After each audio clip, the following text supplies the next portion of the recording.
All right, let's do it live on a First Friday Miracle edition of the program. Merely Bo, the great Z. You were on, now you're not, now you are. How you doing? Tequila Fila's here. The nation was in. Jeff's there. Everybody, Lily, everybody, the whole crew, the whole gang. Everyone's feasting on water bison. Everybody, it's unbelievable. The water buffalo. It's an unbelievable play. Let me tell you something. Lavelle had a bison bolognese today that was. It's right there. It's sitting on an entire bed of rice or noodles from Gibbe. It was outstanding. So was it a repurposed water buffalo bolognese? No, or was because it that's separate. separate. This is bison bolognese. Yes, an American bison. Do you know that we, growing up where I did, we referred to bison as buffalo? Yes. That's what we called them. You know, like the Colorado buffaloes. Yeah. Even though technically they are bison. I am aware. I'm aware. All right. It's one of those things. They're making everything more and more confusing. They really are. Can you where are we now with the roster? Should we do that now? I'm guessing people are tuning in wanting to know what the hell's going on here. Okay, so here is the latest. Yellowstone right there. The Browns have been awarded. We made one waiver claim. The Browns have been awarded former Chiefs cornerback. He plays on the boundary, Khalif Halasi. Khalif Halasi. I'm gonna have to get. Halasi. I'm gonna need this one. Put a little note around this for the old boards. Yeah, you need Khalif Halasi. Now I got it. Khalif Halasi. Khalif Halasi. So he is an undrafted free agent from Western Kentucky, 6'1", 200 pounds. They had awarded him $100,000 guaranteed at the Chiefs to secure his services. They obviously let him go with the 53-man cutdown, and the Browns have brought him in. He is a true boundary cornerback. And so for the Browns, what does this mean? Unbelievable. I sent it back. I had a bad parking job today. My bad. Oh. My bad. I was look at this. I was on the line. Let me see what you did. It wasn't good. Oh. That's not too egregious, though. You're not across the line. You're up on it. Up on it. And in fact, not across. So I just had to send him back. Sorry, my bad. To the great Nick. So I got to get Nick the bourbon recommendation. We still have moves to make, and there are reports that both Michael Dunn and Maurice Hurst have been brought back to the active roster. I would hold off on that. I think that they're both back in the program, but I don't know if it is in fact true that both will be on the active roster because when you have if Michael Dunn and Maurice Hurst both were going to be back on the roster, you would have two moves to make. So, and we talked about perhaps Kunashik and Alex Wright would both go on to the injured reserve. Alex Wright might be closer than people think, so that might not happen. So you might have one move there, plus you need to clear up a spot for Khalif Halasi, which is likely to come out of the cornerback room. You're not having 7 cornerbacks. So now the question becomes, and this is a harsh one, is they're in love with Cam Mitchell, the rookie. So I think he's safe. So now it comes down to Mike Ford versus A.J. Green, and it's going to come down to special teams. Well, that would seem to favor Ford. So if that is what happens, you obviously are making a move at the cornerback room. So one of those two would be my guess. You're not carrying 7 corners, right? And then only 4 safeties. It just doesn't. Those numbers don't add up to me. So we'll have to see what happens there. But I think that, in terms of your cornerback room, your Mitchell, MJ, Greg Newsome, Denzel Ward are obviously your locks. So then that's if you add one into that room, and they must like him quite a bit to bring him in because he's going to take the place of someone who has been proven in the National Football League. Yeah. If we do the, kind of what you laid out there from a special team standpoint, I'm just thinking AJ Green's a good special teams player. Yeah? Yeah. He's better than Mike Ford? Mike Ford was brought here, I think, for that. Specifically for his special teams prowess. Yeah. Yes. So that seems to be, all right. So that's kind of where you stand on this thing. Remember, all right, just for very malleable. The 53 is still, we made that pretty abundantly clear yesterday in terms of we got down to the original, and then that there would be some corresponding moves to that, and some of this stuff is starting to play out now a little bit. So Halasi played 61 snaps in coverage this preseason. He was targeted 8 times in coverage, allowed only 2 catches for a total of 8 yards. He also had a forced incompletion, a PBU, and an interception, gave up a quarterback rating of 0.02. 0.0 when targeted in coverage. Again, this is preseason. So why did Kansas City drop him? I mean, if they gave him the big money as an undrafted free agent, and they're not exactly lights out at corner. So I just so happen to have my Kansas City Get your boards board. right Get your here. board. All right, so they kept Trent McDuffie, who was their first-round pick in 22, Joshua Williams, who was their fourth-round pick in 22, L'Jarius Sneed, a fourth-round pick in 20. My guess is they kept Jalen Watson, a seventh in 22. And then I don't know who ended up making their final 53. Let me pull it up, their final 53. But they had 1, 2, 3. Initial They had 53. nine corners in, yeah. Chiefs. Yeah. So that's where you stand on that. As you're looking that up from that, let me just get you some updates from yesterday's practice. Harrison Bryant, Jerome Ford, first time in a long time, back. Yep. Marquise Goodwin back. They all returned. Marquise had a great availability yesterday. I had a great interview with him one-on-one on the Coach Show that was incredible. We'll hear we'll hear the interview tomorrow. Yeah, it's okay. unbelievable. It's awesome. Yeah. I mean, he was so engaging. So, I mean, it was, Oh my but God. we haven't been able to talk. I can't even Okay, imagine. so they ended up only keeping 5 corners: Trent McDuffie, L'Jarius Sneed, Jalen Watson, Josh Williams, Nick Jones. They said so. Nick Jones they kept, who was their 7th-round pick out of Ball State over the undrafted free agent. I mean, that makes sense. So that's what it is. There Yeah. it is. In terms of yesterday's practice, Deshaun and Elijah Moore both out with illness. So that's the way that went today. And we will practice today at 3. Is that correct? That's correct. We'll practice today at Yes. 3. And I did see Deshaun here. So that's good. So that's good news. So that's the way that thing works there. So this is where you are on this. Now, in terms of others who are claimed, the other thing that was a big story earlier in this week was Cade York. That Cade York, initially we thought, well, maybe we'll keep 2 kickers, and then it came out that we would not. And then you get to the original 53, and he is not, and then he has not been claimed. Cade York has not been claimed. No. So, Stefanski talked yesterday about there would be an interest in wanting to bring Cade back, but that interest has to be reciprocal, and that led to a conversation that we had on Tuesday about Cade and the whole situation. That perhaps he needs a change of scenery Yeah. to try to get his career on target. So we'll find out if he comes back to the Browns. Obviously, he said, no, I want to get it done here. But if he goes somewhere else, he was not claimed, which actually surprised me a great deal. I would have thought Arizona or Houston. So here are the rumors. Houston had a ton of claims, though, didn't they? Was it them that had like 6? Was it Houston or Chicago? I think Chicago. Arizona. Or no, it was Arizona. Arizona had like 6. Yeah, I was surprised Arizona didn't take him. So nobody that the Browns cut was claimed. So Arizona claimed 6 players. Wow. Here's who's reportedly coming back, and this is from a combination of Tom Pelissero, Brad Stainbrook, Mary Kay, Austin Watkins, who was the source of much consternation for our fan base, is reportedly signing back on our practice squad, as is Jalen Darden. This from Tom Pelissero 2 minutes ago. Former first-round pick Alex Leatherwood is signing with the Browns practice squad, per source. That just hit. We talked about it. Just hit every single Yes. check mark that they they would like. Big 5-star recruit, big-time school, didn't work out. Let's see if we can turn him into something. It just checked every box. Yeah, and I think that, it's possible. I think people need to realize that it's possible that, Michael Dunn may be back on the practice squad rather than the active roster, because as we talked about many times, I think they felt comfortable going into the season with a couple of guards on practice squad. I said that, for the last week, because they can elevate one for game day to be active if they need to, or they can just not have. They can have other contingency plans at guard for actual games. But those are the reports of people who have signed with our practice squad. Give back. Yes, you can cross Cade York off of coming back. The Titans are signing former Browns kicker Cade York per Adam Schefter. Oh, there you go. To the practice squad or to the active roster? Practice squad. So they'll have Nick Folk do their kicking, and then they'll see if Folk can apprentice York and get back to what he was when he was drafted.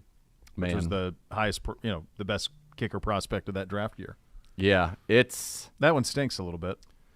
I Yeah. understand the vitriol around here, but some of it just comes with how some of the people around here operate. Not talking about here in the building, but just that are around the periphery. Like the talent's the talent. I think that I would love to have had him back. Of course. Of course. The talent that he has in his leg, if simply steered in the right direction, is something where you don't have to worry about a position for a decade. And I don't think that Cade York is unfixable. It certainly wasn't good here the last week, but it seems to me like he's far from it. And you wish him all the best, but I wish it was here.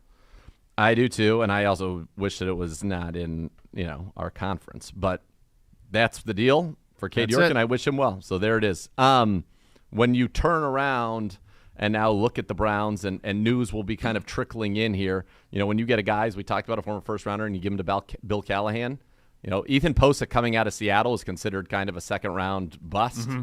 Comes here, now he's one of the best centers in the league. So I like them taking a shot on that kind of ball of clay. We said it out loud with Leatherwood when he was cut, didn't we, on this show? We did. I feel like we did. mentioned him by name. Specifically checking the boxes that we have an interest in. I gave the news update, and those were not scores. That was just in that case. Some of it's just that common was dumb sense. luck. Yeah, common sense. No. Not dumb luck. That's institutional knowledge. Institutional. We know the way that they think. You're right. Yeah. It's not dumb luck. There's nothing that happens on the show that's dumb luck. Come on, give me a break. It's not the way we operate. But again, I just urge He's only everybody. 24, Leatherwood, Right. by the way. Went to Alabama, right? Yeah. Yeah. 5-star. Yeah. All that all stuff. of it. He's Yeah. got all the pedigree you're looking for.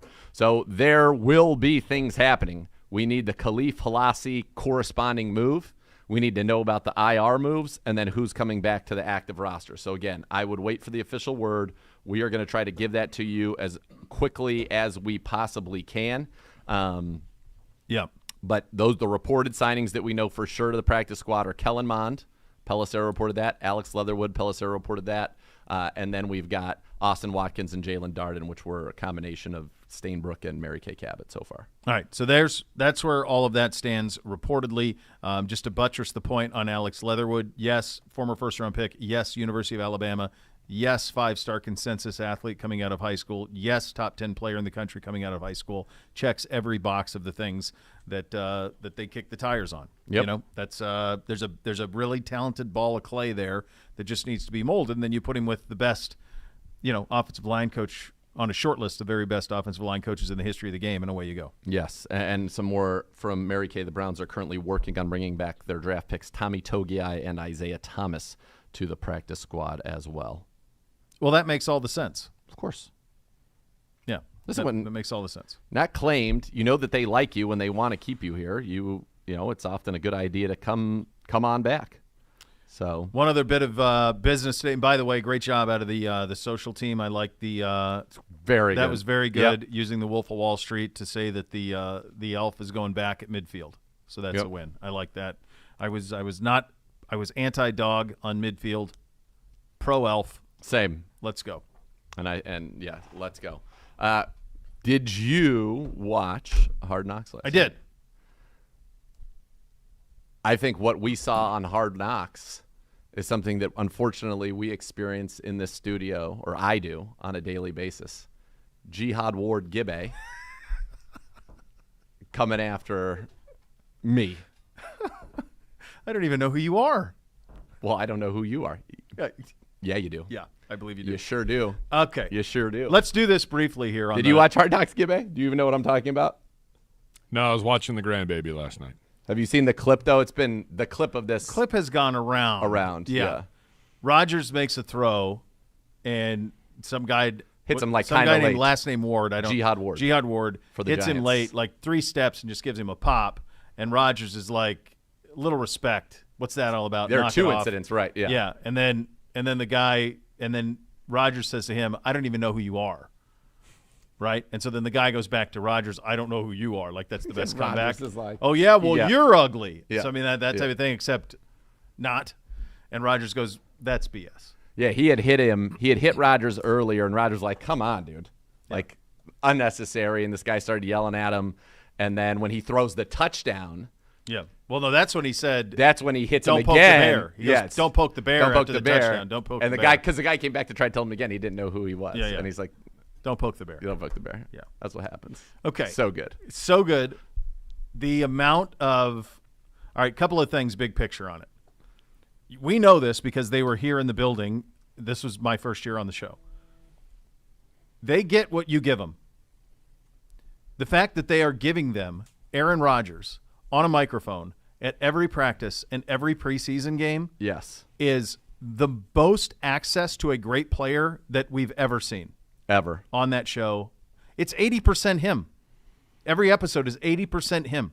Oh, yeah. It's Aaron Rodgers, NFL Films, Hard Knocks. for an organization that fought this as long and hard as the Jets did, because they were adamant, we do not want this, we do not want this. The access they have given HBO is pretty astounding. They have given them Aaron Rodgers for a month. Yeah. For a month. And maybe Aaron went to him and said, hey, put it on me. Instead, just let it all be on me. And that, like. Well, he's winning. Yeah. Here's a couple. He's winning. He comes across really cool. Salah's great. He comes across really cool. He seems very likable. Seems like a great teammate. Like the like best. I don't know. Maybe I'm drinking all sorts of green Kool-Aid, but it's hard for me to not imagine that he's not great this year Seems for them. that way. Yeah. Yeah, like That seems NBC so. had his fantasy draft last night, and like he was panicking, like all the quarterbacks were taking. I'm like, dude, take Rodgers. Yeah. Like he'll be great. He's Yeah. like, dude, he's old. I'm like, I'm telling you, I promise you, he's going to be great. Like Yeah. it's Did he take him? late. He was. I think there weren't many quarterbacks left. It was like of the ones you'd want, he was it. But so anyway, so like that's amazing to me.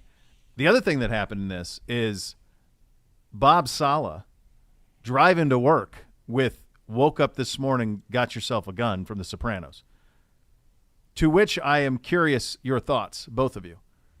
Is there a better needle drop than that song, needle drop from a series, than that song in terms of the place it immediately takes you to? No, and they shot it perfectly. I mean, Right. It was perfect. Yeah. I mean, immediately you 100%. go, some gabagool. Who gets Yeah. hurt, right? I mean, Nobody gets hurt. That's all you want to do. Yeah. 100%. So good. It so was good. Electric. Yeah, it was great. By the way, I didn't like that they did not let us know who made the 53 at the end. You know, you profile these two young receivers. Do you think that was just because they did it Saturday and they didn't know? It just doesn't make sense. They used to always get that in there because well, but I think next week is the last one. But then it's outdated. Right, but I don't know that they made those decisions. My guess is this had to be all the filming for this was done by what, Saturday? I would have been fine with a black screen that said. Yeah, cut, not, yeah. By the way, they both made it. Xavier I Gibson don't know and Jason because, Brown like, both they- made it. They carried 7 receivers. Yeah. I mean, when they were doing the stuff here, Yeah, they got the I mean, cuts in. that I whole think they'll get conference him here room too, was though. curtained from top to bottom, I remember that. and they would be editing up until like Tuesday afternoon Yeah. at like 4:00. Yeah. I guess if they're I'm sure they're saving it. I'm sure they're saving it for next week. But yeah, I mean, it would already be known if you were somebody who was watching it for the cut down stuff.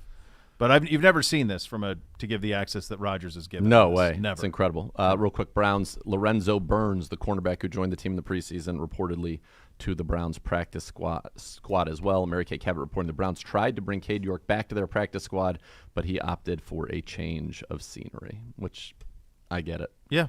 Yeah, you connect the dots on that. That's kind of the way it seemed like it was going to go. Yeah, I thought Hard Knocks was great. I can't imagine them not being very, very good. It's hard to imagine Like, them it feels not like- being a very good team. Their offensive line Feels is like an 17 issue. is going to go nuts. Their offensive line's an issue. Yeah. But beyond that, with McCole Hardman, Lazard, him, Cobb out there throwing blindside Throwing blocks. blinds. What is this, 2014? It's just So great. funny. There's some great lines in there. Yeah, there were. All right, Z with Coach coming up next. We're off and running. You listen to Cleveland Browns Daily, brought to you by Ballybet, sports betting partner. Your Cleveland Browns now live in Ohio on 850 ESPN Cleveland.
Hey, Browns fans, you want to experience the 2023 Browns season, some of the best seats in Cleveland Browns Stadium at lecom.edu/Browns for your chance to win 2 field seats for the 2023 season, courtesy of Lake Erie College of Osteopathic Medicine. Sweepstake ends today. That is today, August 30th. This is from the Coach's Show from last night. Here's Z with Coach. Joined now by the head coach of your Cleveland Browns, Kevin. You guys are down. Today, the day that you trimmed the roster down to 53, some tough decisions. Take me kind of through that process. How did we get there? Because the numbers, and I know these won't be the final ones, but 23-27 split offense defense, a little unorthodox. I know that's going to normalize over the next couple of days, but how did we get to this point? Yeah, it's really interesting. You have roster discussions going all the way back to May, and you try to predict it, and you try to look at where this thing might land, and then certainly injuries play a part in it. So you have to be really, really flexible as you put this thing together, and I thought Andrew and the crew and the coaches, everybody did a great job of communicating throughout this process. And like you mentioned, there's some tough decisions you have to make. That's life in the big city when it comes to cutting a roster down to 53. So that's the personal side I think that a lot of fans don't see is these young men that are trying to make a 53 and are ultimately disappointed. But hopefully we get a lot of guys back on the practice squad. Hopefully some of these guys get opportunities on 53s, and then we'll root for them, to succeed. But it's definitely it's a strange day because on one hand you're very excited, on the other hand you're disappointed for some guys. Yeah, 2 quarterbacks, Sean Watson, Dorian Thompson-Robinson. You talked about earlier today in your press conference. You'll be bringing in a 3rd quarterback, likely on the practice squad there. 3 running backs, and one of them just got here today. Your first look at Pierre Strong, acquired from New England. What did you like about him? Yeah, when he was becoming available and through the draft process, getting to know him, he's a good size back, has legit speed. Can catch the ball out of the backfield, has had some really good moments in season, and then special teams. He provides special teams value, which you're always looking for in some of your backups. So the 3rd runner to be able to provide special teams value is a big deal. Wide receiver room, you get Marquise Goodwin back. I mean, I love the guy. I have only gotten to know him out here and just watching him be everywhere with this team, so invested, and to get that good news and that green light, awesome for him, and I think also awesome for us. Yeah, I also love the guy. He's just, and I say that he is a great person. His family's unbelievable. When he came in on his visit, got to visit with his wife and his kids. I mean, just an amazing person. He's wired the right way. So to see him go through what he went through, which is not easy, the mental stress that plays on you when you're not sure if you're going to be able to play again, and then to get the news that he can come back and watching him work at it, I can't stress to you how rare it is to have a guy who's not playing be as invested as he was throughout this entire process.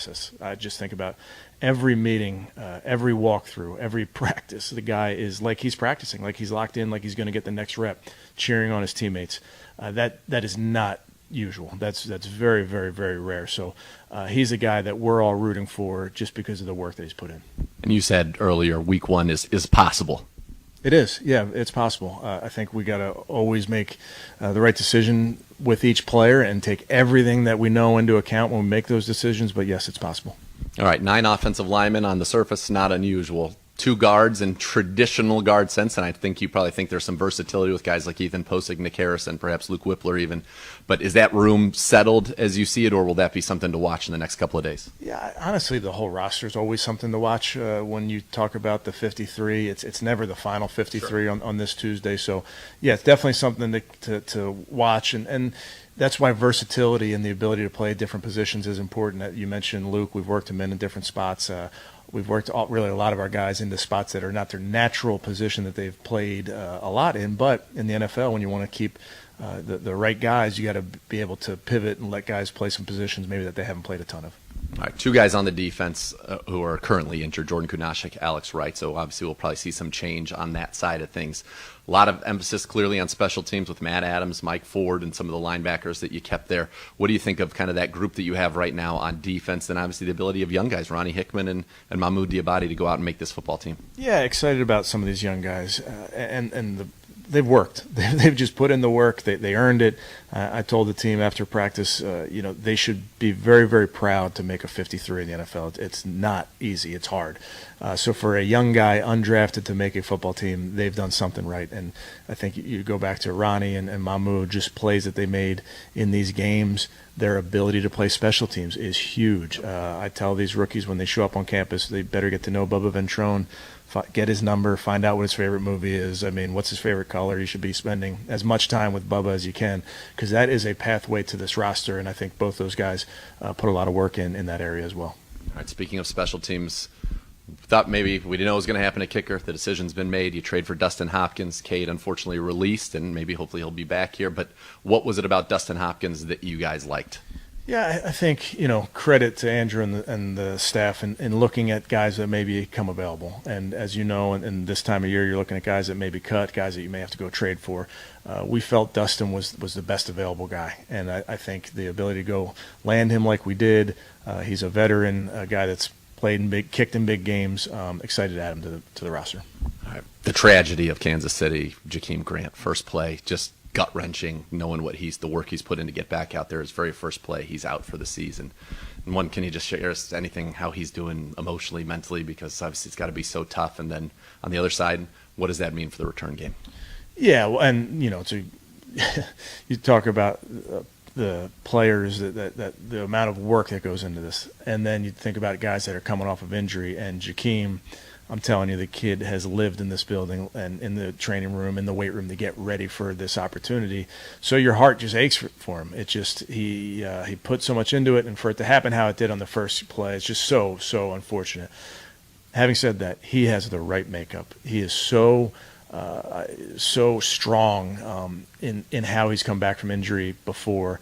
And I've told him this, and I told him this after the game, and it's a true testament to his teammates about how mentally tough he is. So feel horrible for him, but I also know what he's made of, and I know he'll bounce back. What it means for the return game, we'll work through it. Obviously, Jerome Ford is a guy that has returned for us previously. We have faith in Jerome. If it ends up being Jerome, we have other guys on our roster that can do it. So it's all conversations that we're having right now. Harrison Bryant back at practice for the first time. Jerome Ford was back at practice for the first time. What was it like to see those guys back there along with Marquise? Yeah, I thought they all looked really, really good to me. I think all of them have stayed in great shape. Harry looks really good. He's as always, he's where he's supposed to be.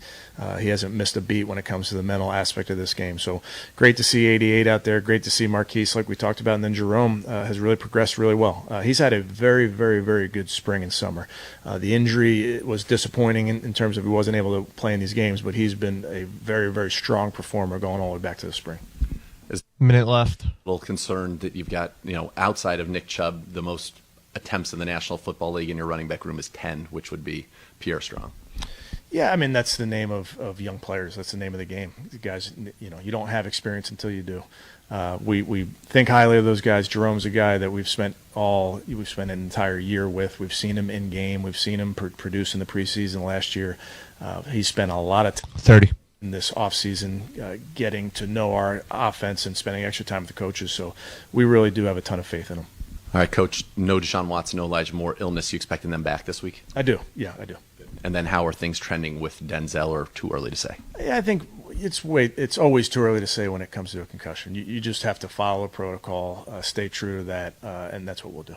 Coach, thanks so much for the time. Excited to see you get this team ready for week 1 against the Cincinnati Bengals. Yes, sir. We're looking forward to it. Thanks, Nathan. All right, there you go. There's Z and Coach. Coming up next, all sorts of stuff. Lot moving when it comes to the roster, the 53, the practice squad. We get the updates on all of that. We'll go around the league as well. You listen to Cleveland Browns Daily, brought to you by Bally Bet, sports betting partner, your Cleveland Browns. Now live in Ohio on 850 ESPN Cleveland.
For team of injury lawyers dedicated to every client every day, call 1-800-ELK-OHIO. Elk & Elk's a proud partner of your Cleveland Browns. All right, let's do the latest on reportedly where we stand with all of this, my friend. All right. So the latest, and this is now Mary Kay Cabot updating a report saying Michael Dunn is actually signing back to the practice squad for now, not the active roster, something that we strongly alluded to earlier in the program.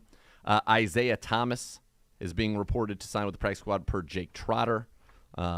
Hassan Hall to the practice squad per Brad Stainbrook.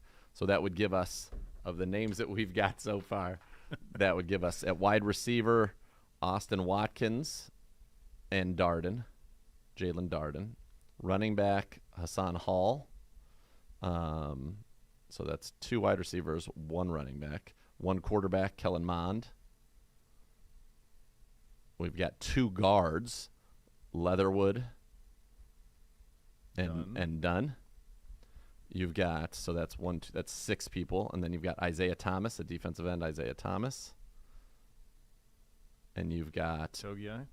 He's not. I haven't seen his name yet. Has been like he is coming back. No, yet. Reportedly though, right? Didn't we get a Togiai reportedly? It was a reported interest in bringing him back. They want to bring him back. Okay. But we have not seen that he is bringing back. Okay. That he's saying yes. I reciprocate that. And then Lorenzo Burns, the corner. So right now that's 1, 2, 3, 4, 5, 6, 7, 8. Is that right? Yeah. So 8 of the 16. So still 8 to go in terms of. And those are all reportedly at this juncture. We know that you can cross him off the list then for Cade York. Yeah. He's going to Tennessee. We do know that. And there's also a little bit that's happening at the top of not at the bottom of the active roster. Well, there's got to be because part we two? have moves that we need to make. So when Khalif Halassi, I had that right. You said it right. I think you just said it right. Khalif Halassi. Yeah, Yeah. Khalif Halassi, when he was signed, that means that there's probably a corner that will have to be released. And as you just told us, or as I was talking about earlier, it's going to come down to most likely special teams for A.J. Green and Mike Ford. Now, A.J. Green has $900,000 guaranteed. I think Mike Ford's got a little bit more than that guaranteed. So that will obviously be a factor. But that's an interesting decision. Didn't expect them to go to a cornerback. They do. And as we talked about, Halassi played very well in the preseason. Yeah. Got good size as an outside corner. So something to keep an eye on. But, yeah, there has to be a move there. Maurice Hurst had been reported to be back on the active roster. There has to be a move there. So there would have to be 2 moves on the active roster at a minimum. Because you have Kunashik and Jordan Wright, or Jordan Alex Kunashik Wright. and Alex Wright. So Kunashik is going to go on IR. It's possible Alex Wright doesn't. So it's possible that if Kunashik goes on IR, you use that spot from Maurice Hurst, you still need to make a move at the corner position if Alex Wright doesn't go on IR. would If be Alex Wright does, you would, but I don't think you were keeping 7 corners either. So there's another move to be made there. And I guess it's possible if you load up the practice squad with offensive guys, and so far of the 8 that we've given you, 6 are offensive, that you could in theory have 23 on the 23-27 for a little while to balance out your special teams. My guess is it'll get to 24-26, but that's where you are currently right now. And we'll keep you updated on that as the show moves along here around the league. Quite a bit going on as well. Reporting this morning that the Packers emerged as a mystery team for Colts running back Jonathan Taylor. Wow. That's a wow with a capital W. That's a wow to me. The other thing with that is they put Jonathan Taylor on the injury pup, right? So he's down 4 games. 4 games. Minimum. So minimum. No matter what, he's down 4 games. So, why did this have to escalate like this with him? I don't know. I mean, it's crazy. Good shot out of you. Also crazy that the Packers would try and kick the tires on that base, unless maybe they were going to send one of their Aaron backs. Jones or A.J. Dillon would have had to have been go back in that trade.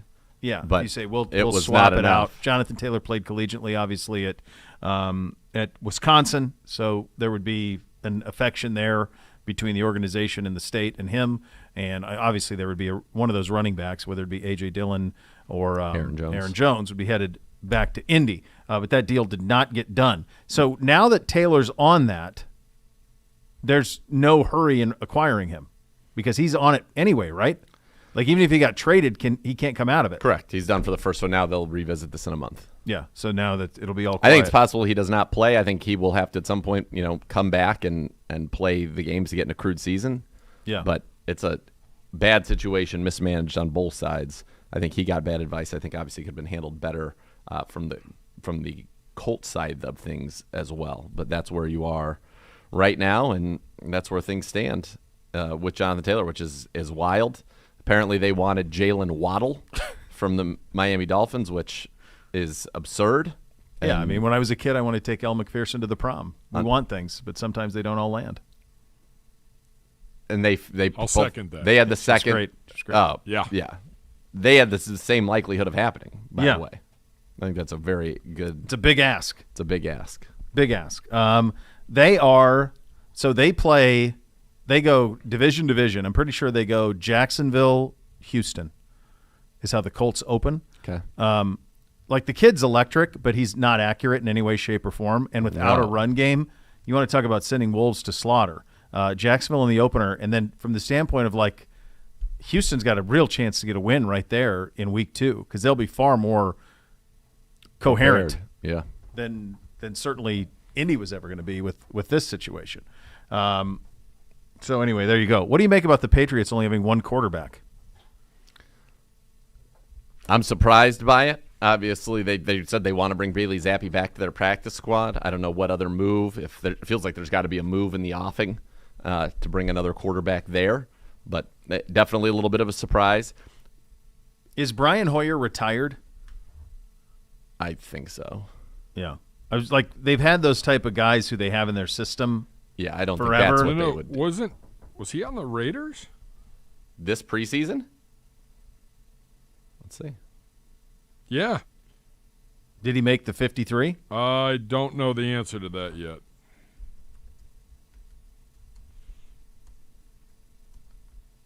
From the Las Vegas Review-Journal, their newspaper, the team's decision to keep Brian Hoyer on the 53-man roster they submitted to the NFL on Tuesday. That's incredible. He'll be backing up Jimmy Garoppolo. Man, that's why. Initially, I thought, well, they'll bring him back because he's been in the system, and it frees up. So they've got 3 quarterbacks. They also have that Aiden O'Connell. Why would you do that? If you're the Raiders, like if you lose Garoppolo, then you just punt on the season. Why would you? Correct. What would be the point of having 3? Take the young kid. Why wouldn't you play Adrian O'Connell, your 4th-round pick, who had a very good preseason? Yeah, see if there's anything to it, and what would be the point in having Brian know. stick around at age 37? That's amazing. on that. That's a long time in the league for Hoyer. It's incredible. Good for him. Time. Great run. Yeah. You Great play your run. cards right, you're going to have a nice little run as a clipboard guy. He's been in the league since 2009.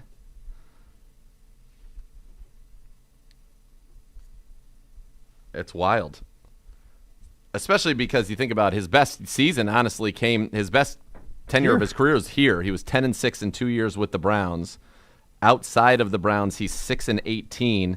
And in fact, he's lost the last 15 games that he's started dating back to 2017. So that's like stunning that he's still going. In fact, he's including the playoffs, he is 1-19 in his last 20 starts. Good dude. Great guy. Supportive, clearly supportive of quarterbacks ahead of him. Yeah. And they like him around, and wild. So he will. He will be around a little bit. Good for him. That is unbelievable. It is. It truly is. At that point, when you've been in the league that long, like even your minimum is still nice coin. Yeah. Living in Vegas, living his best life. Yeah. The Bengals only kept one quarterback on their roster. Go ahead. Did you have something else? Well, I think they're signing Will Greer. I saw earlier today. That is true. So they initially they had Will Greer, and then initially they just had Jake Browning, the kid out of Washington, and then Greer was signed today. But all indications are Burrow will be good to go. Good to go. I would expect so. Why is he saying that he's not sure if he's going to practice? Gamesmanship, I think. Probably a little bit of that. Yeah. They got a couple of practices, and then they'll be on the same schedule that we are next week with both those guys getting going. So that's probably the way that one would go there. The Eagles have released former Ohio State running back Trey Sermon as well. Did you have something? Yeah, there are reports again, and we said wait for everything, but there are reports that the Browns have released A.J. Green, and we knew there was going to have to be a corresponding move to go along with what's happened in terms of the signing of Khalif Halassi to the roster. So there is a report from NFL Draft Diamonds that the Browns have just released A.J. Green to make room for the player they claimed. There is also from NFL Draft Diamonds 3 minutes ago, Demetric Felton is headed to the Cincinnati Bengals practice squad. Well, he'll have a chance there, behind Mixon. Remember, P. Ryan is now with one of the out west. He in Vegas, I think. I think P. Ryan's with the Denver Broncos. Oh, I knew it was out west somewhere. So he's with the Broncos. So then that would allow for Felton to fill into that role. Because they have the kid from Illinois. They draft the kid from Illinois, but he's a banger. Yeah. So like Felton could be a true third down back for them. Yeah. Which they would need. So that's there's that side of it. Listen, on the A.J. Brown front, A.J. Green. Yep. Sorry, A.J. Green. As we alluded to off the top of the show, and we were kind of going through this and talking about the claims, and Z went over, kind of who it was going to be between, with whether it be Ford or Green. You said this absolutely. You said it's going to come down to special teams, and one guy was brought here in part to do that. So sometimes it's just a little bit of common sense. And with these types of things where you get this report that he's been released, and we'll see, that's the only place I've seen that has not come from anybody on our beat yet. Or Tom Pelissero, anybody from the league. That's just one place reporting that. That the move has to be made a corner. But with something like that getting out now, I think that you'd have till 4 o'clock to submit those things. So now there's an opportunity for a team around the league to call and say, hey, you know what? We would be interested in A.J. Green. And that's how perhaps a trade could be made here in the next few hours if that is, in fact, the way this goes. Yeah. And it's tough doing this. Honest God, folks, it's tough doing this live. We don't get to sit in there with AB and be like, "Hey, what exactly is happening here?" No, we're doing the institutional knowledge, and we're doing your best you can to kind of connect dots based on common sense and the fact that you've been here a long time. I've been here a little while now, and we kind of know how things operate a little bit. So that's how you get to some of these conclusions on this front. I think it is pretty remarkable. The other thing that happened today, obviously, was Cade York signing on the practice squad with Tennessee. I'm quite shocked that he didn't get picked up by someone on waivers for what he was a year ago, especially at this time, especially Arizona, right? Like, why wouldn't you? You're tanking anyway. Get him in a dome, get him in a good environment, and maybe get your guy for a decade. I thought that was very interesting. Jalen Smith, what a strange career he's had. This is the former Notre Dame kid who broke his leg in the Fiesta Bowl game against Ohio State, would have been a top 5 pick in the draft. Jared takes a flyer on him in the second round, actually really blossoms and is at times great there. Yeah. What's up with him now? So he got cut by the Saints and is back on the Saints practice squad. I mean, he was a Pro Bowler in 2019. Last year, he was with the Giants, 88 tackles in 13 games, a sack, fumble recovery. That was it. But he had a 3-year stretch in 18, 19, and 20 with Dallas where he had 121, 142, 154 tackles and was playing pretty well. But I think they released him in 21. He went to Green Bay for a little bit, then to the Giants. And then last year was with the Giants, and now this year with the Saints on their practice squad. It was a catastrophic leg injury. Catastrophic, yes. In the game against Ohio State, to where they drafted him, but he redshirted the whole year, so he sat out of football for a year. And I think it's one of those things where the reality is you can't ever get all the way back from that. Like the wear and tear just stacks quicker when you're in that position. So I'm thrilled for him that he got the career that he had. Quite honestly, that he got to shine, that he got to be a Pro Bowler, that he got paid a little bit, all of those things, because when that injury happened, that could be done. I thought it was done. That's the 2015 Fiesta Bowl, Ohio State Notre Dame, when he shredded it. And it was 34th overall in 2016 NFL draft. Didn't play until 2017. Well, he would have been a top 5 pick. Good. He could have been he was in the same draft. Like everybody thought that what you were watching, because Joey Bosa was in that game, that you were going to get Bosa and Jalen Smith were going to be the first 2 non-quarterbacks off the board. Was he is that the game he got ejected for that garbage targeting call? Yep, same early game. on. Same game. Yeah. Yep, same game. Yeah. That's it. That's exactly how that happened. Speaking of odd Buckeye memories, Trey Sermon being cut Trey Sermon, the idea that the Eddie George all-time rushing game held for as long as it did from 1995 when Eddie set it against Illinois until a Big Ten championship game when Trey Sermon broke it, and the fact that that will be the name that is the all-time leading single-game rusher in Ohio State history with all the backs they've had, absolutely crazy. He's a name that intrigues me, by the way, that was released, Trey Sermon. Yeah. You could see that having some interest here. Yeah. Yeah. I mean, played in a similar scheme, obviously, with Kyle in San Francisco. It's crazy because he was great not only in that game, but he was great in the playoff game too for Ohio State. But it was something for him where it's not like he was the guy all year. Right. You know, he just went nuts kind of in the postseason, and that's when he took off. The knock on him was that there just wasn't top end athleticism, speed, burst, that type of stuff. He averaged what that year? I think 8 yards a carry. Well, it was all late though. It was all late. Yeah, it all came late. yards now, one of it was against.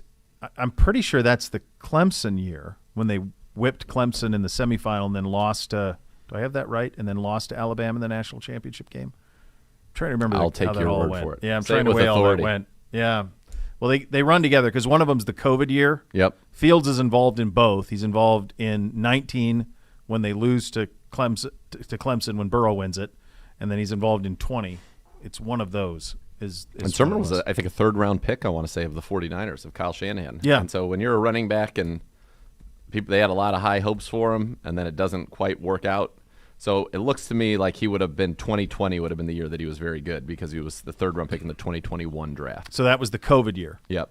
So that would have been the year. So they whip Clemson in the semifinal and then get whipped by Bama in the national championship game. That was the game where Ohio State paid attention to COVID protocols and Bama did not.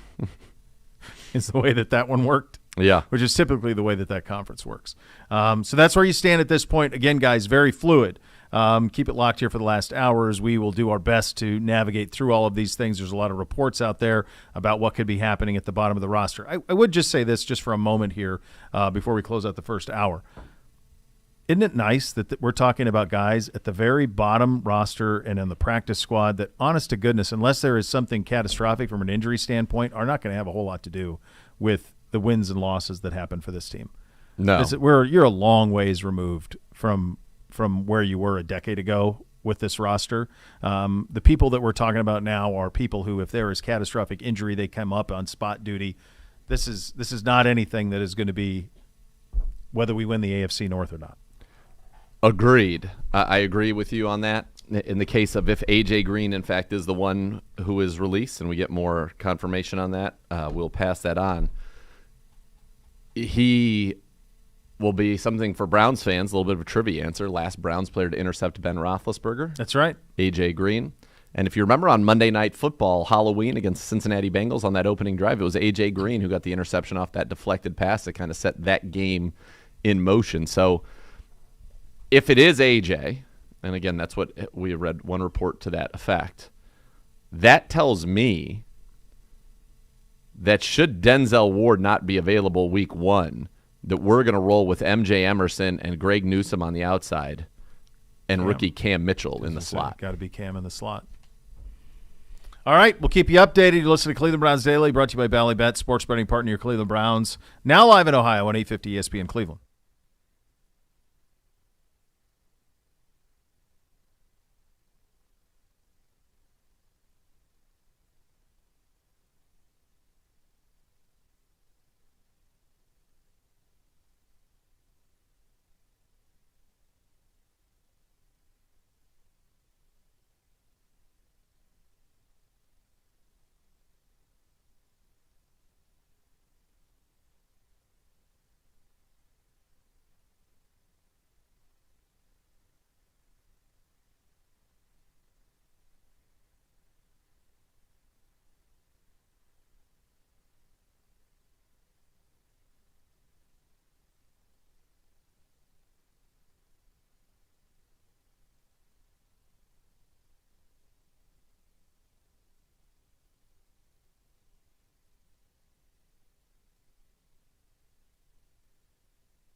Hey, Browns fans, Cleveland Browns Daily. We'll be broadcasting live from Buffalo Wild Wings in Aurora next Tuesday, September 5th, 1 to 3. Special guest Greg Pruitt will sign autographs on site from 2 to 3. Visit Cleveland Browns Facebook page to learn more on that. Our new running back, Pierre Strong, talked to the media for the first time since being traded. Let's have a listen. So, first of all, You guys are down. last couple of days have been like for you and how you found out you were coming here, all that stuff. It's been good. It's been, a whirlwind, but, it's the business that I'm in, and can't do nothing but love it. So, I just been catching up with everything, getting in the rhythm of things the Browns way. So, Did you have any sense that you might get traded or might not be in New England to start the year? Or was it kind of a surprise? it was a kind of a surprise, came to work every day. But, it was one of them, like I said, it was like a business thing. I got called to the front office, and, the rest is history. I'm here now, so. Saw Nick Chubb giving you some pointers over there during the drills. How nice is it to be in a backfield with arguably the best running back in football? It's great. He know everything. He wouldn't be top 5 if he wouldn't every year. So, I listen to everything he say and to take it all in. He helped me perfect my game and just telling me little key pointers that he used and he do, so he helped my game out as well. This is an offensive line that is really good. The scheme is really good. This is a little bit like San Francisco. So Yeah. Is there a little bit of excitement to kind of get behind this line and run behind it? Yeah. I'm ready, man. Like you said, it's one of the best lines, if not in the league. So, just every day come to work, run behind them. Can't do nothing but look good. So. Is Kevin already dialing up some trick plays for you? I saw you threw some touchdown passes in college. No, I don't know about all that. I'm just getting my feet wet out here, today, and just, catching over the rhythm of things and how things belong and how things are operated here in Cleveland. So. Could you be a returner if they wanted you to do that? I'll be anything, man. I'm a football player at the end of the day, so anything they need me to do, I'm gonna do it. Is there a part of your game that you're maybe excited to show off to people here in Cleveland? Versatile, my speed, my hands out the backfield blocking, just being all around back. Just like I said, speed, just showing them, break away and get to the edges and just do anything they need me to do with the ball in my hands. So. What's it? Thinking about playing with Deshaun. What did you kind of know? Is he a guy you followed, Yeah. obviously, and what are you thinking about playing with him? Man, it's crazy. You dream, like you said, you dream as a kid. But when I get here, he's my teammate. So I don't look at it like that no more. I just go out there and play, perform, and just go as he leads. So. I know you've caught the ball quite a bit in college too. How much are you looking forward to maybe getting to showcase that a little bit? Like I said, whatever they need me to do, I'm gonna do it. So whatever they need me to catch out the backfield, run, block, anything they need me to do, that's my role. That's what I'm gonna do. So I ain't just looking at one thing. I'm looking at anything the coaches need me, really. What was your family's reaction when they found out you traded to you come to Cleveland? My family's? Yeah. We prayed about it. They finna come up and help me move. It's really nothing we can really do about it. But I'm glad to be here. I'm happy to be here. So at the end of the day, my parents rocking with me. They Browns fans now. So yeah. Coming from an organization with arguably the greatest coach of all time, how has he helped you progress in your career so far? Just help me be a pro. Coming from a small school to NFL, it's a big jump for the small school kids. So just like I said, had me practicing like a pro, out in public like a pro. He holds you accountable for everything, and I thank him for that. I know it's still early on, but do you see any similarities with Stefanski and Bill Belichick? Yeah. Coach here, he always, just tell us he care about us, and like Belichick, he did the same thing. So, when a coach care about you and you can really feel it, they care about you, you'll give them your all. Go ahead, Tony. Do you remember the Browns showing interest in you out of the draft? They say they did. Yeah. I had a couple interviews with them, so I'm here now, so I'm glad to be here. Reading some of what Coach Belichick was saying about you in the past, he really praised you for taking a jump in year 2. I guess, how do you feel like you made a jump from your rookie year to year 2? Just knowing how to be a pro at everything I do, outside of football, out in public, on the field, and how to watch film. Just growing up, as a young player. So, like you said, like a jump. Like I said, just doing everything the right way and just following everybody's lead that was there before me. So. is a tough time of year, guys getting cut, but also moving around and a lot of adjustments. For you, how do you maybe go into this time of the year mentally, knowing that you ended up here in Cleveland, you moved a little bit? How do you approach that? I approach it, keep a smile on my face, getting my playbook down, Only thing I look at moving forward always. So I never dwell on the past, I always move forward. So I'm here, I'm ready to work, ready to see what the season got ahead. So, I just, like I said, look in the future. I know you just got here, but yeah. Every running back that comes through here loves playing for Stone Mitchell. So yeah. What are your first impressions of him? Oh, he's real, he's an OG of the game. He's an older guy, so he's been around the game for quite a long time. So, I respect him. Just go like I said, just follow his lead. Because they've been around the game way probably before I was born. So I'm just always whatever he say. I 100% agree with it. Because like I said, he's been around the game for how many years? So. Nick Chubb's a big Batman fan. I guess, are you a big Batman fan, or are you Nah. a fan of any other superheroes? Nah, I really ain't got no superhero. 30. Yeah. Any other off the field interests for you that you want Cleveland fans to know about or want to share? I just recently got a dog, so. What kind of dog? I got an American Bulldog. What's American Bulldog. his or her name? Her name Duce. So. Can you spell that before? It's D-U-S-S-E with the. Accent. Yeah. Like the drink. Mm-hmm. Yeah, my mom named her. All right, there you go. Pierre Strong talking to the media from yesterday. Jerome Ford back at practice. You're up. In terms of next Sunday against Cincinnati, are those the three running backs? I would expect that Jerome Ford will be the backup running back and that Pierre Strong will be active as the third, yeah. Okay. Yeah, right. Those are the three. As of now, barring them signing a veteran. Yeah. Veteran. I don't think that's the only thing I can think of. Yeah, and there are some still out there. I know that it's not going to be a return here, but Kareem Hunt still unsigned, was not in camp, and still is not on an NFL team for now.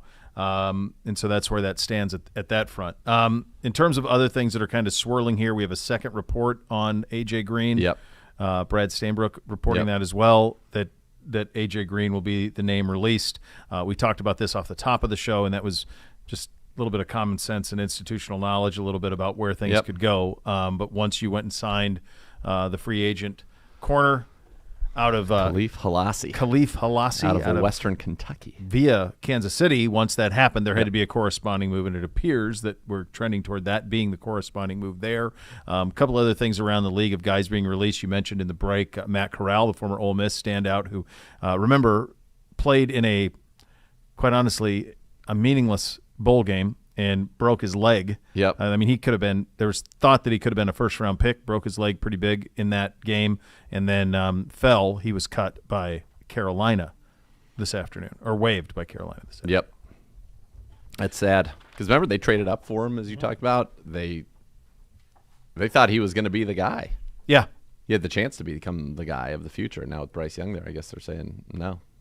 Yeah. And injuries are tough, man. Injuries that's the hard part. You need to be so lucky in the NFL to stay healthy, to be able to realize whatever potential you do have. Think about poor Jakeem Grant. Now, granted, he's gotten to be a Pro Bowler and an All-Pro, but two kind of freak injuries on basically the last two plays he's had in football. One in a practice, one in a preseason game. And then you wonder, will he get a chance to do it again? I was my buddy Bobby Carpenter, the former Buckeye linebacker, was telling the story of the final time he got cut in New England. And it speaks to how cruel the business can be. Now, he was a first-round pick, and he got his money, and he played for the Lions, Cowboys for a while, and the Lions, and then played for the Rams for a short stint, and then it was with the Patriots. He was saying that so obviously the calendar was different there, but so he gets through to the initial 53. So much so that the Patriots in those days, and this when Brady was still there, obviously, they would have a party.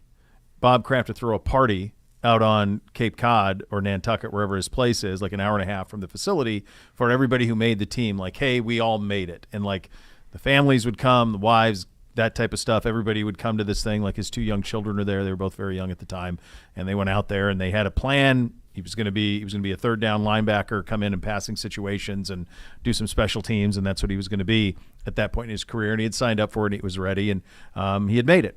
So he goes out to the party, and at the party, the linebacker coach comes up to him and says, "Bob, you need to call Bill Belichick." And Bob's like, "What do you mean? Aren't we I'm already at the party. through all this? Yeah, we're at the I'm here. party. We're here." Yeah. And sure enough, I mean, he's a smart guy, Bob is, and he quickly connected the dots and said, "Oh, I'm clearly being cut." And apparently there was a receiver or somebody that became available that they wanted instead, which led to him being released. And to this day, I guess because there was a couple other Buckeyes who would play there, John Simon and a couple other guys. And to this day, it's like this famous story of like the guy who got cut at the "You Made the Team" party. He's that guy. Like that's how this is. Like these are just names for a lot of us. I mean, we know them a little bit. You know them even more. But for many of you out there listening, like these are just names, ships that are passing in the night. One of the wildest ones I remember from here was, and it's along the same lines to Ohio State connection, Brian Hartline. Mm-hmm. Do you remember this, Gibbe? I mean, I remember Heartline, but I don't know.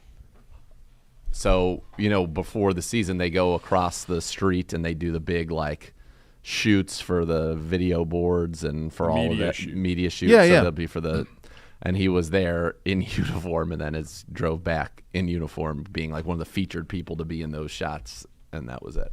That was it. That was when he got the news. Yeah. Jeez. But you're featuring me in your a pretty solid rebuttal, to be fair for him. Right. Wait a second. I'm in the video. I wonder if he ever lands on his feet. Or we find anything else he's good at. What's that guy doing these days? Yeah, good question.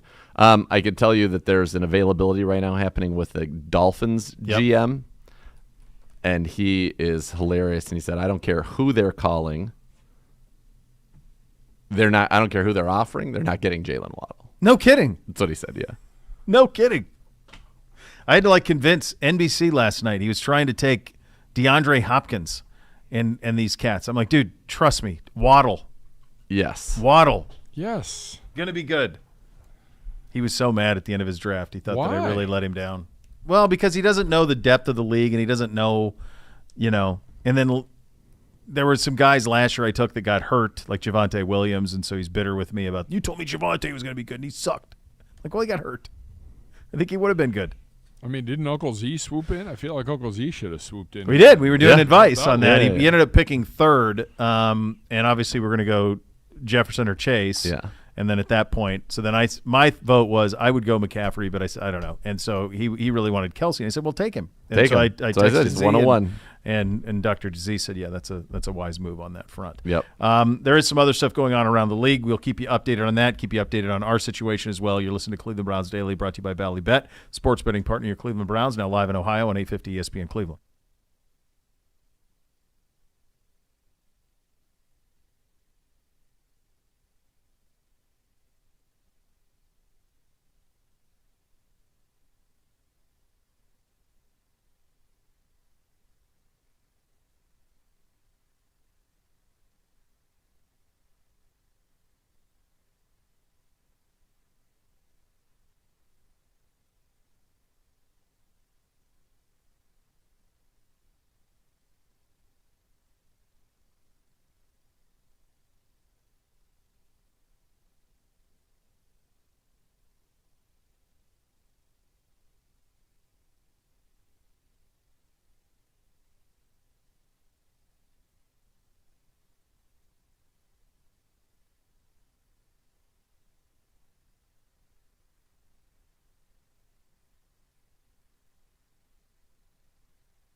And to celebrate the 18th Cleveland Brown being inducted into the Hall of Fame, Tide Cleaners has an incredible offer. Enjoy $8 off of any order of 18 or more. Just mention Browns at drop-off. Tide Cleaners, your one-stop shop for all dry cleaning and laundry service needs. Visit TideCleaners.com to find the location nearest you. Some exclusions may apply. See store for details on that.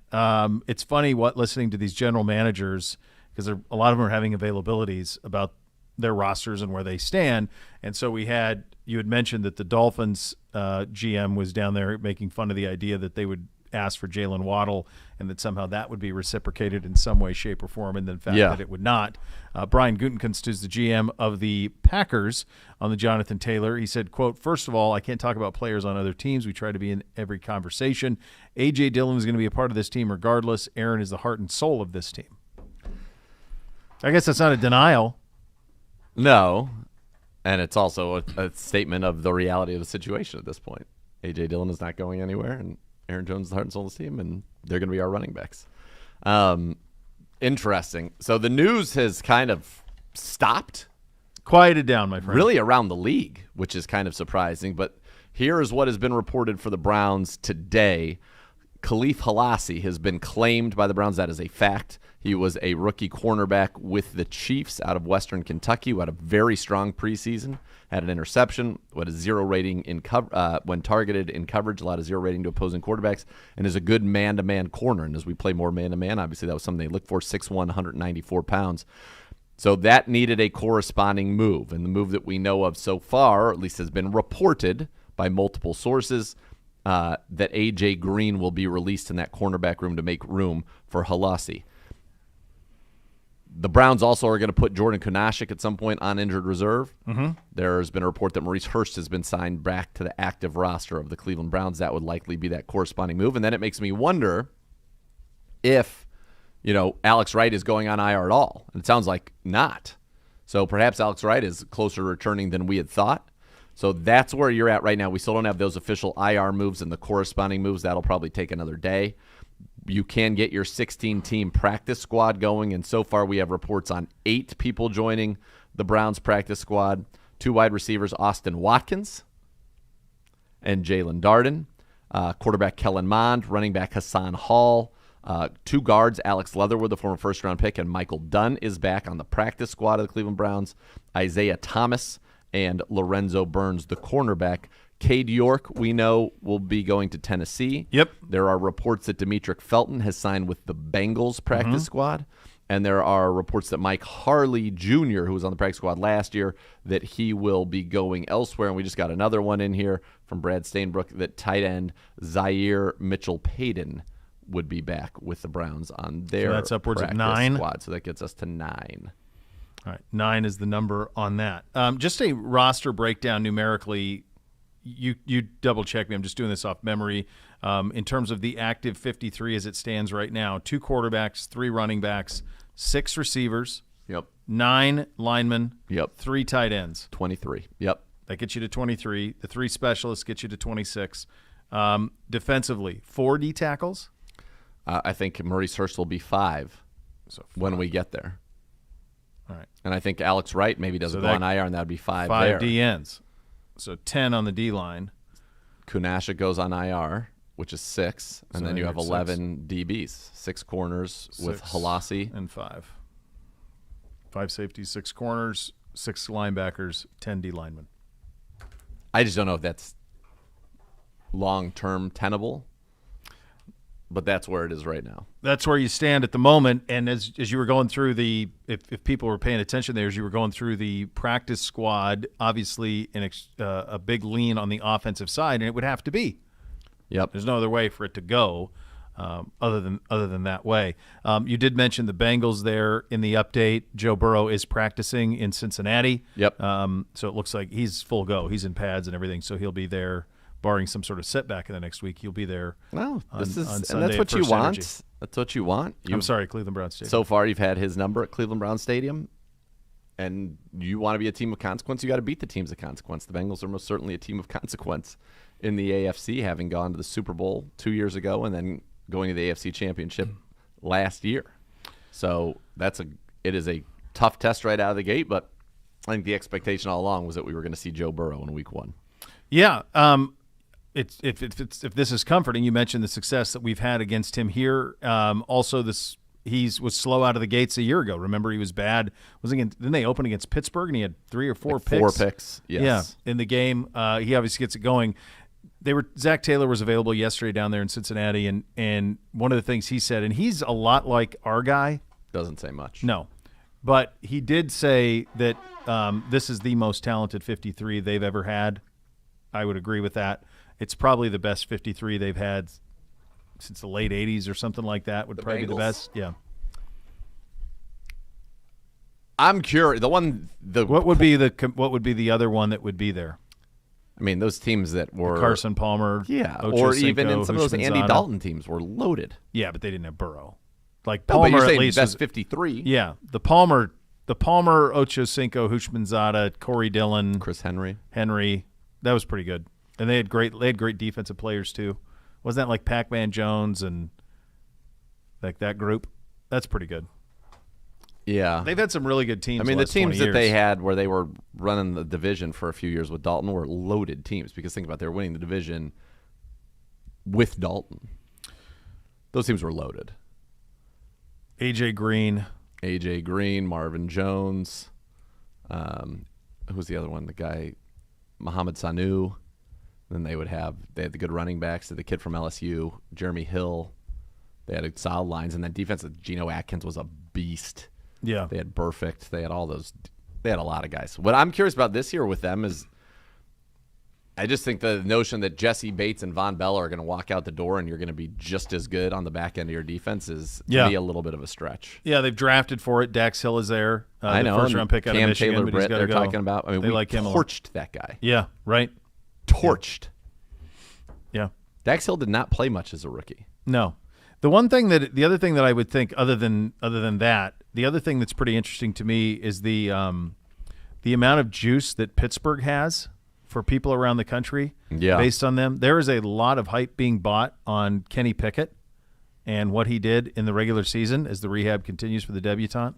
Yeah, but she's off. She's off the But crutches. this is a really purposeful pace right here. Is that how you would? That was deliberate. That was I would call it deliberate. Very deliberate. It's an even Very deliberate. better describer. Yeah. That's kind of like when one of those, like you ever see when the sloth tries to move from one tree to another tree, like that's the pace. Yeah, very deliberate. That was. Yeah. Just really like. I think it's a stress fracture, so I think she's got to take it easy. 6 weeks. I think you have to do it. 6 more weeks, I think, of taking 6 more weeks? Yeah, something like that. Wow. That's a lengthy injury for the debutante. You hate to see that. Yeah. Yeah, it's a real heels first approach is what she's going with. Ginger. Yeah. It's a ginger. Yeah, I like it. Anyway, so that's where you stand on that. And that's where you are with the roster. Oh, Pittsburgh. We didn't get a chance to talk about it. There's a lot of juice for them. Right now it feels like I don't know why we're playing. They're the Super Bowl champions. Sammy Monson picked them to win the division. A lot of people are. Yeah, but the PFF guys are usually pretty like I don't know. I will also say they're all on picked us pickup to win the division They have. pretty recently. Yeah. Well, the last time that somebody had a perfect passer rating in the preseason, the last 2 times they finished either first or second in the MVP balloting. So Kenny Pickett will have. Just so you heard that here first, Nathan Zura picking Kenny Pickett to be MVP of the league. No, first or second in the ballot. First or second in the ballot. Write that down. Yeah. Well, With that's Sharpies. that's just a trend. Why don't we do it? Next week we'll do our playoff teams we'll and do picks some and all predictions. that. We'll have a little fun. Get next all that week, locked in. absolutely. Yeah, we need it. Yeah, we need The some pomp and circumstance. Right now, going through this roster period is like it's cool because it means very little to this football team, but it also is. I think it's a tedious part of the NFL calendar right now. Yeah, I agree. Because I also think the initial 3 versus the final. Like I almost wish like you didn't like if the original 53 wasn't public almost. Like just tell me when it's done. Just give me the Give me the final. No, and you feel for and it's hard for the guys. It's true for AJ Green. I mean, AJ Green has been our 4th corner all summer. He has been the first guy in the event of an injury or if Denzel Ward got a day off all summer. So been on the program a while. On one level, it makes you feel like things must be trending pretty well for Denzel Ward. I would read that similarly. Because to just trot a rookie out there, which maybe they would do. They believe in Cam Mitchell that much, but that's a big ask against Joe Burrow in your NFL debut. Yeah. Who do the Steelers open with? Don't they have? Is it Baltimore? Are we all division? Let's see. Week 1. We'll take a look at it. Take a look at it right now. In the National Football. No, Ravens take on the Texans. Oh, they get a bye week out of the gates. Good for them. All right, you got Browns, Bengals, Texans at the Ravens. Ravens get them at home, 10-point favorites. 49ers are the 49ers at the Steelers. 49ers are favored in Week 1 in that game. That's got to be National Game of the Week or 2.5. isn't it? So that game is at 1. No, on Fox. Okay. We're at 1 on CBS. The best game and then the other good game at 1 are 49ers Steelers. In the afternoon, I'm guessing you're getting Eagles Patriots on CBS. Oh, for sure. Or why? Or Dolphins Chargers. That's a better game. Yeah, but I think Eagles Patriots would deliver the rating. And you got Packers Bears. Yeah, it'll be you're going to have Nance and Romo at Patriots Eagles. Then Sunday night you get Cowboys Giants. Monday night Bills Jets. Bills 2.5-point favorites on the road against the Jets. For those wondering right now, Browns currently are 2-point underdogs to the Bengals. I mean, you want to talk about, we talk about our game being a big game. That's a grande Monday nighter. That's as good. I mean, that's the Mickey Mouse really flexing and saying you got to do us better. We hired Buck and Aikman. Give us some guys. Yeah, that's a great game. It's no doubleheader Week 1. No, I guess not. Week 2, you get Ravens Bengals in our division, and us and the Steelers. And that is a doubleheader on Monday, September the 18th. Correct. They're going to trot this out twice now. They're going to be staggered starts. Yep. Saints Panthers an hour before us. Yeah. They're going to go Monday night's going head to head with each other. Yeah. ABC and ESPN. Yeah. Why? Don't know. Boy, I don't understand that. I don't understand that at all. It'd be one thing if you had a West Coast game, you started a game at 7. Yeah, then you started a game at 10. This has been an under the radar deal. I was unaware of that. Happen 2 or 3 times at least here in the early going, where they're going to have 2 games staggered starts on Monday night. By the way, I don't like that at all. Silly. How do we end up with Dolphins Patriots for Week 2 Sunday Night Football? Here are other games that are being played that week. They clearly have the data to suggest that New England still drives an audience. There's no Tom Brady. It's insane. Yeah. Can I just tell you the other games that are being played that week that are not being played in that time slot?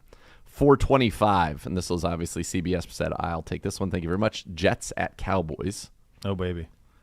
Then you got at 1 o'clock, and I think this is an incredible game, Chiefs at Jags. Yeah, that's a good one. Seahawks Lions, Ravens Bengals, Raiders Bills. And none of those games you're instead Dolphins Patriots. Dolphins Patriots. It's the bet on the Patriots. Clearly, they have data that suggests they still rate. Okay, I don't believe it, but Mahomes rates. You had Mahomes 100%. Against the Jags. Yeah. That feels pretty good. Ravens Bengals in Cincinnati. Ravens Joe I Burrow agree. playoff rematch. That feels like a no-brainer. I've always had a theory, though, that the people that make those decisions live in New York City, and they have a very northeastern perspective on it. And they're thinking from a rating standpoint, if we put New England on, they're a bit of a national brand, and we get all of Boston and all of New England. But I think that's overthinking it. Like, I don't think the NFL is regional in that sense. I think wherever you are, if you're great, people watch. That's 100%. I just doesn't matter. Don't put the don't Patriots overthink on it. Just put 7 times in prime time. Just put the best games. All right, Week 3, you get Steelers Raiders is Sunday Night Football, and the doubleheader head-to-head Eagles Bucks and Rams Bengals are your Monday night games. I mean, that'll be a boat racing, the Bengals and the Ramets. So they're doing staggered in Week 2, Week 3, Week 14. It's random. Week 14, Titans, Dolphins, Packers, Giants. These are not good games. The Week 3, they don't even have a 4:25 national game unless it's Cowboys, Cardinals, or Bears, Chiefs on Fox. What week? Bears, Week 3. Bears, Chiefs will be the 4:25. CBS doesn't even have a game in the 4 o'clock window other than Panthers, Seahawks at 4:05. And then I guess their prime time, they're going to say that week the prime time 1 o'clock game is going to be And that's also because Patriots, Jets. now you have AFC teams on Fox, and It's all over the place. Yeah, there's no rhyme or reason. No. Lots of money. That's what it is. Our pets' heads Here are we falling go. off. Week edition. 4, Jets, Chiefs. That is your Sunday Night Football. That's what I'm talking about. Yeah, that's what you're looking for. But I think that's when we get Baltimore. The Patriots are going to be in another prime window again. Week 4, Patriots, Cowboys, 4:25. I'm telling That's you, 4 straight weeks. They have data that they believe that suggests that people want to see New England. There's no other way. It doesn't make any By sense. Week 4, no one's going to I mean, want to see them. not only do they. I think it's clearly, for me, it was more Brady than anything else. Like Brady bigger than operation. Yes. Clearly. 1,000,000,000%. They did not move. And maybe it's a product of our age too, right, guys? Because they were an irrelevant franchise for our entire youth. Right? They were an irrelevant franchise till they won it in 2001. No one talked about the Patriots for anything. No. They played in a couple of Super Bowls, but they weren't taken seriously. They weren't serious people. So, I mean, it's possible that for a younger generation, they are what the 49ers were to us. It's wild. I guess. Another one from Brad Stainbrook. The Browns are signing Tanner McAllister, Ohio State product, who had a very nice preseason, to the practice squad. So that gives us, we're at 10 reported guys on the practice squad. 3 on defense, McAllister, cornerback Lorenzo Burns, defensive end Isaiah Thomas, and 7 on offense, which kind of adds up or jives with the imbalance on the regular roster. Watkins and Darden at receiver, Hall at running back, Kellen Mond at quarterback, Leatherwood and Dunn at guard, and tight end Zaire Mitchell-Payton. Just another bit of news from Rap Sheet. Former Texans captain, former Browns starting linebacker Christian Kirksey, a surprise cut Tuesday going to Buffalo to sign with the Buffalo Bills. I know it's like a walnut. It's a walnut monk strap. It's a walnut monk strap. Christian Kirksey to the Bills? Yep, Kirko to the Bills, he baby. Prioritized winning, it says. What an incredible career he's had.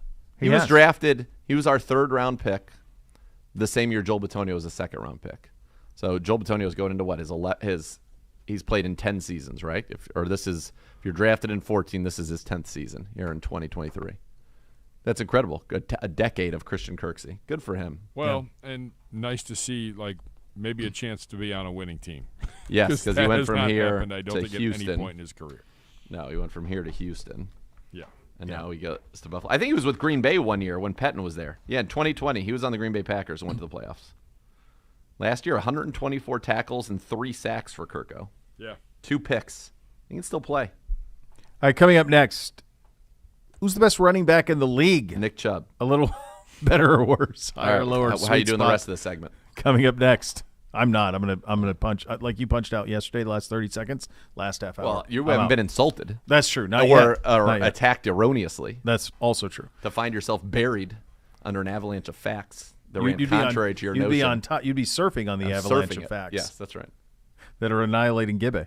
You listen to Cleveland Browns Daily, brought to you by Ballybet, sports betting partner, your Cleveland Browns. Betting now live in Ohio on 850 ESPN Cleveland.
For nearly a century now, the Rumpke family has operated one of the nation's largest waste and recycling companies, providing top-level services to residential and commercial customers. The Rumpke Waste and Recycling Way. Visit rumpke.com to learn more. Time for a little higher or lower, presented by Keep It Fun Ohio from the Ohio Lottery, who remind you to set time and spending limits when you gamble. Hello, Gibbe. Hi. What'd I do? Give it. I thought you were coming in here. I got to send Uno downstairs. Coach is talking before 3. You want to know what time? About 2:55. It's diabolical. Diabolical. Welcome to the week. It's the first Friday. Act accordingly. God knows I'm going to be very soon. Gibbe, how can this happen on your watch? Okay. Stop blaming me for things that are out of my control. Well, then that I would end up be saying mean things back to you. Yeah, and I let's don't have wanna do everybody be protected. Let's have everybody on this program remain protected for the remainder of this program. Yes. Love. Hugs and love. Hugs and love. That's right. I love you, Gibbe. I love you too, Z. Oh, what a moment. The next level is next. They can start early, and then they can carry the press conference in their show. It's actually not a bad idea They should do that. from a programming standpoint. Yeah, they should think about doing that so that they can sure. run it And straight I wasn't through. even a former program director. Just came right to me. Yeah, that way they could do it. Right. So maybe we should just rip this to 53 and then bid everybody adieu. I've been a big fan of his loafer game recently. Yeah. I'm pretty sure we're sockless there. Of course. I'm pretty sure we're sockless and a suede. I struggle with the sockless thing. What? No, that's the only way to live. Did you see what I my wore feet, in I Kansas saw what City? you wore the other day. Did you know? Do you know what I wore to Kansas City? My feet No. smell after a certain point, or my shoes smell after a certain No, point. Not mine. not on a leather, not in a leather loafer. I So do you kinda know what I was feel like wearing? they do. Give it to me. I had blue suede driving moccasins. Oh, I love. Yeah. No sock. Of course. Blue pant, that gray blazer with a little navy Oh, yeah. in it. Perfect. That's what I wore to Kansas City. Fantastic. Well, I feel like if you're going to, Yeah, if you're going to live that lifestyle. you've got to look the part. Yeah. Yeah, I love I that. bought I love those shoes probably 6 years ago, and that was the debut wearing. They were just sitting there waiting and Waiting ready. for the moment. Yeah. And that felt like the appropriate moment. Maybe we should call him in here. Should we call him? We feel like we got a few minutes. No, I don't know. No, he didn't look. He's Too not. bad. He didn't No, give us too a much look. business today. Well, this is important business. We're embarking on a great season. We need to know when our mics are on, off. We need to have all that. We want no more All that's shenanigans. going to happen. All business. All of that will happen. I just think that he's still in the middle of, once you have an official 5-3 practice locked in, then I think the tomfoolery will commence. Then tomfoolery. Yeah, Okay. that's Right now I think where that business. is. Okay. Yeah, we're still in business mode right Okay. now. Fine. That's where we stand. Yeah, but the blue. I got a lot of compliments on the blue suede shoes. You should. It's a great look. I mean, it was good Yeah. enough for Elvis. That's right. I have found one sock maker that makes a good no-show. I have a good no-show. But I've only found one that can really do it, that doesn't come off like it. They So actually it has hold up. mine They've got has the a little grippers. pad in the Yeah, back, the grippers. right where you need it too, because that's sometimes on a Yeah. leather shoe, especially until you really soften that leather, Yeah, it it can hurt. cut the back of your You Achilles. better believe it can. So yeah. you don't want any of that at all. I think I picked them up at Kilgore Trout. Is Oh, where I I like picked up that. those. I like that. Right in your neck of the woods. What do you have for us, Gibbe? I mean, Z yesterday and you today have done a fantastic filibuster job on higher or lower. We're doing right. We're We're out doing here. it. We're out here doing it, buddy. doing I believe you called it before the break, but Called what? that there could be a filibust. No filibuster. No filibuster. Oh no. Yeah, he said Yeah. Nick Chubb's number one. Nobody That's it. else matters. That's it. Exactly. Yeah. All right. Let's do it. Higher or lower presented by Keep It Fun Ohio from the Ohio Lottery, who reminds you to set time and spending limits when gambling. Maurice Jones-Drew, his top 32 starting running backs in the league via NFL.com. Coop, hit it. Higher or lower? Number 1 is Christian McCaffrey. Wrong. Well, number 2 is Derrick Henry. Wrong. And number 3 is our own Nick Chubb. Wrong. Nick Chubb, 1. Then we start. Yeah, I think not even Homer. I think this is the Chubb year. I think this is Chubb 1550, 500 on the ground. or through the air. I think Chubb's 450 on the and like 22 touchdowns. I think this is the year Chubb sends Zelle requests to everybody around the league that's discounted him. Yeah. That's what he's going to do. Christian like McCaffrey it. played 17 games, and I think it might be the first time in his career that he's played a full season. He was great. I mean, he's 85 receptions. But can he do it? Can he do it in back-to-back years? And my money says, not today, Big Daddy. Yeah, he had 85 catches last year, 741, and then 1139 on the ground with the 8 touchdowns. He But might yeah, be the only one you could make the argument simply because of what he can do catching the ball out of the backfield.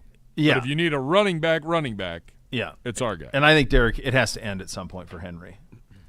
He was still great last year, 1538, 13 touchdowns. He's still great, but like for how long can this All right. continue? So if Nick Chubb's 1, are you putting McCaffrey at 2? Or are you putting Henry at 2? McCaffrey too. Next. Higher or lower? All right, in breaking down the Maurice Jones-Drew running back rankings, number 4 is Austin Eckler. Number 5 is Josh Jacobs. Number 6 is Saquon Barkley. Barkley, higher, lower, or just right? I like him right in that vicinity. I think That's fine. I think the one that if you did the guess the stats, Gibby, I don't know how many people would have that Josh Jacobs had 2,000 combined yards last year. He led the NFL in rushing. Yeah. 1653, 5 yards a carry, 12 touchdowns, caught under 53 for 400. He was a monster. Yep. For them last year. He was a monster. And somehow the Raiders just want to toss him aside. Gibby, do you know who's led the NFL in total touchdowns each of the last 2 seasons? I don't. Austin Eckler. Mm-hmm. Austin Eckler. 107 catches. That's what I just looked for at. Eckler. I'm like, 107 catches. We had 18 touchdowns last year. The year before, I think he had 20-something. Yeah, they're nice. He's nice. Like they have Kamara at 7 on this list. MJD has Kamara 7. It feels it's been a long time since he's been 7. So yeah, and now he's suspended 3 games this year. Kamara had a great run, and obviously I think he comes to prominence from fantasy as well as what he's done on the field. But I want to say that first year that he came in the league had to be, 2017? So it's been pretty quick. 5-time Pro Bowler. Mm-hmm. It's been in the Pro Bowl 17, 18, 19, 20, 21. But it has been a while. Did you know never a 1,000-yard season in his career? I would not have had that. His highest was 932 in 2020. His total yards, 1554, 1592, 1330, 1688, 1330, 1387. So he's never been below 1,300 total yards. His touchdowns, though, he had 13 his rookie year. So he goes 1554 and 13 his rookie year, total touchdowns. 1,618 his second year. 1,330 and 6 his third year. Then 1,721 total touchdowns, which led the NFL in 2020. And then the last 2 years, 1,337 and 9, 1,387 and 4. So still very productive. In your fantasy drafts, you just won't have him the first 3 weeks, but if you have a pretty good roster otherwise, you can snag him at a little bit of a discount. Next. I feel like your traveling music is lacking. Yeah. Usually you have your traveling music here, Gibby. We normally do. Higher or lower? Yep. Good job there. We normally do. That was good. Number 8, Jonathan Taylor here in our final 30 seconds. Higher, lower, or just right for Mr. Taylor? Lower. He's not going to play Not for playing. 4 games. So, yeah, I mean, that's as botched a situation you can have by both his agent, ownership, and Indy. It's ridiculous that you're in a position where he's seemingly I healthy. think he's better than Kamara.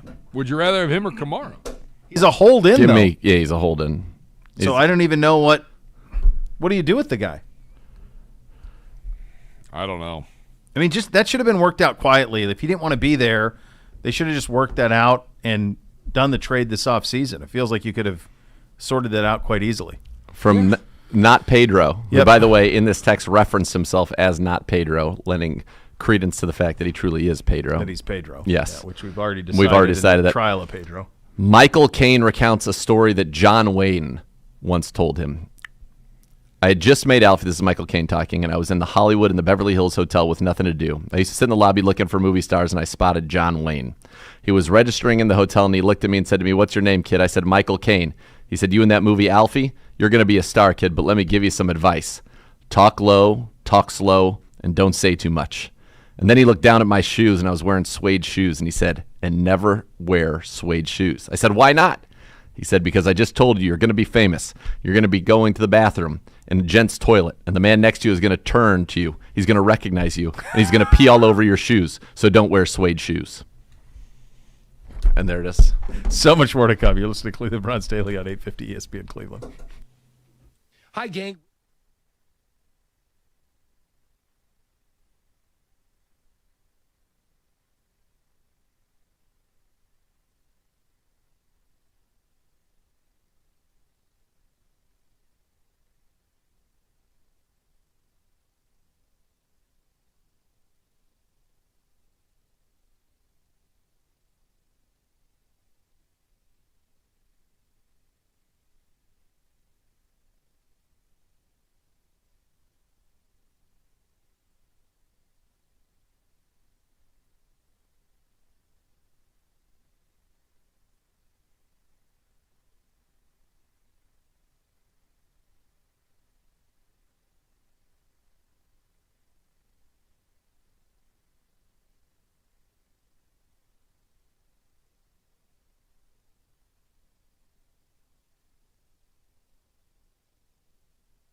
All right, Z, we have an official practice squad. Go. We got 15 of the 16 on the practice squad. The Browns announcing that they claimed cornerback Khalif Halassi via waivers from Kansas City to make room on the roster. Team waived cornerback A.J. Green. We had talked about that. Practice squad quickly. Cornerback Lorenzo Burns. Wide receivers Jalen Darden, Austin Watkins. Couple guard Michael Dunn and Leatherwood. Charlie Thomas is back. Isaiah Thomas is back. Lonnie Phelps, Zaire Mitchell-Payton, Tanner McAllister, Sam Kamara, Tristan Hill, Hassan Hall, all back. In addition, they signed a kicker, Lucas Havrisic, tackle Alex Leatherwood, and quarterback P.J. Walker, who started games for Carolina last year, not Kellen Mond, as was reported by Tom Pelissero. And there you go. Next level is next. We're back tomorrow. Cleveland Browns Daily, 850 ESPN Cleveland.